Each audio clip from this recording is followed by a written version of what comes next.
চিৰ কৃতজ্ঞ তেওঁলোকক যে আজি উদ্ধৱ ভৰালী ছাৰ আমাৰ ওচৰত পাইছেই। উদ্ধৱ ভৰালী ছাৰ এনে এজন ব্যক্তি যি পঢ়া শুনাক বেলেগ এটা স্তৰলৈ লৈ গৈছে। আমি সকলোৱে কিতাপ পঢ়োঁ আমি, হয় নাই? আমি বহুত মানুহে কিতাপ পঢ়িছোঁ, বহুত মানুহে চাকৰি পাইছোঁ, কিন্তু ইন'ভেশ্যন যোনটো আমি উদ্ভাৱন বুলি কওঁ, ইন'ভেশ্যন মানেনো কি?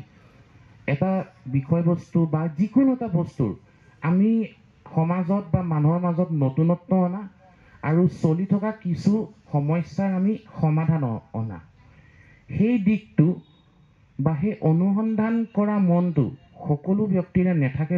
বুজিছোঁ যে এইটো যিহেতু তোমালোকৰ এটা অনুষ্ঠান, গতিকে আমাৰ যাতে এটা মিনিটো অপব্যয় নহয়। এগৰাকী ব্যক্তিক লগ পাইছা আৰু সেই ব্যক্তিগৰাকীৰ পৰা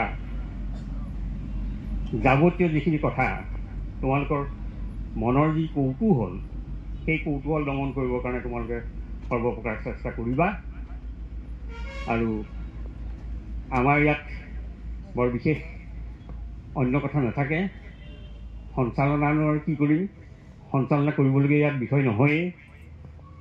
মই তেখেতৰ ওপৰতে সম্পূৰ্ণ দায়িত্ব এৰি দিম আৰু ছাত্ৰ ছাত্ৰীসকলৰ লগত সেইটো গোটেই বস্তুটো তেখেতে নিয়ন্ত্ৰণ কৰিব পাৰিব বুলি মোৰ বিশ্বাস।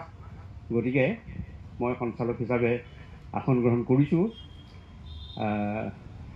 এটা কথা মই মানুহজন আকৌ আপোনাৰ বাবে কৈ দিছোঁ কথাটো, মই মানুহজন বিজ্ঞানৰ লগত সম্পৰ্ক থকা মানুহ নহয়। গতিকে আজিৰ যিটো বিষয় মোৰ কাৰণে তাৰমানে এইটো এই আউট অফ চিলেবাছ বোলে মই ক'ৰবাত প্ৰদৰ্শনী কৰি তেনেকুৱা নহয় এইটো। আৰু মোৰ যিটো ডালিমৰ গুটি ফুৰা মেচিনটো এতিয়াও ৱণ্ডাৰ মেচিন ফ্ৰম ইণ্ডিয়া বুলি এইটো চিহ্নিত হৈ আছে। তাৰ বাবে মই নাছা ক্ৰিয়েটিভ ফিউচাৰ ডিজাইন কণ্টেষ্টত 2013-14 দুবাৰেই শীৰ্ষ 10জনৰ ভিতৰত এজন হিচাপে মই স্বীকৃতি লাভ কৰিছোঁ। তো তেনেকুৱা কথা। আৰু কোৱালিফাই মই বহুতবাৰে হৈছে, আজিকালি মই বাদ দিলোঁ। আজিকালি মই স্বীকৃতিৰ পিছত একেবাৰে নেযাওঁ, কিন্তু মই ছাত্ৰ ছাত্ৰীসকলোৱে এটা প্ৰশ্নৰ বাবে ছাৰ পেটেণ্ট কেনেকৈ কৰিম। মই পেটেণ্ট তেতিয়া আপোনাৰ কোনো উদ্ভাৱনে উদ্ভাৱন বুলি গণ্য কৰিব নালাগে যেতিয়ালৈকে কমচে কম সেই উদ্ভাৱনটো এজন মানুহে ব্যৱহাৰ নকৰে। আমাৰ এইটো কাগজ আৰু হেৰিতে আপোনাৰ পেটেণ্টৰ কথা যে যিটো আহিলে সেইটো সমীক্ষাত গুচি গ'ল।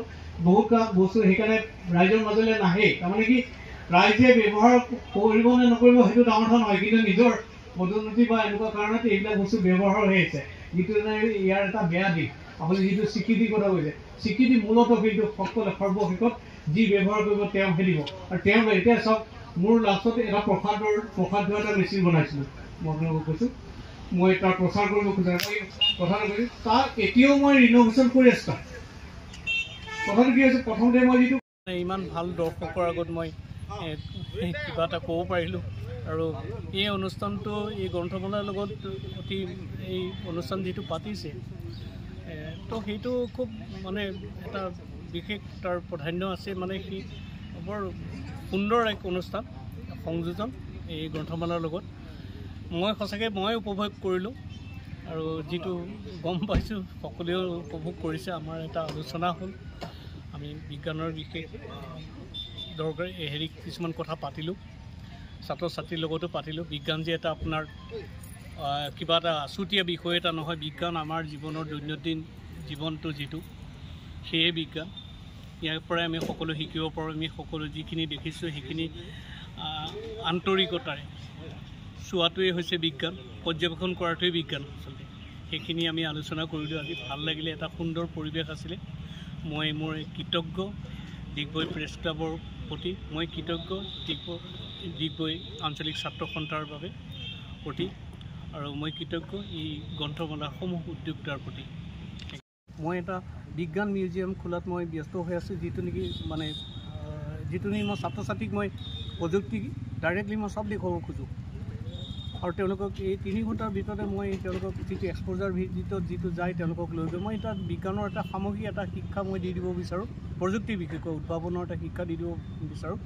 তো তাৰ কাৰণে মই এটা বিজ্ঞান গৱেষণাগাৰ এটা বিজ্ঞান মিউজিয়াম এটা খুলি আছোঁ।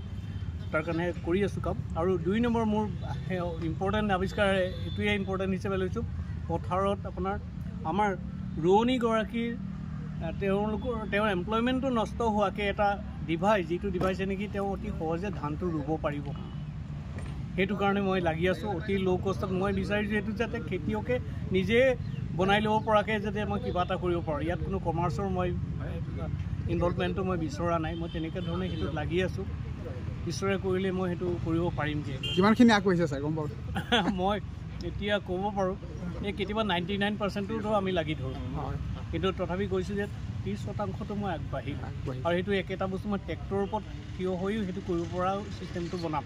সেইটো কমাৰ্চিয়েল হ'বৰ কাৰণে, কিন্তু অসমৰ প্ৰেক্ষাপটত আমাৰ সাধাৰণ কৃষকখিনিৰ কাৰণে কিন্তু যিখিনি আপোনালোকে কয় যে আমুকত এইটো মেচিন আছে তামুকত মেচিন, সেই মেচিনখিনি কিন্তু আমাৰ কাৰণে প্ৰযোজ্য নহয়।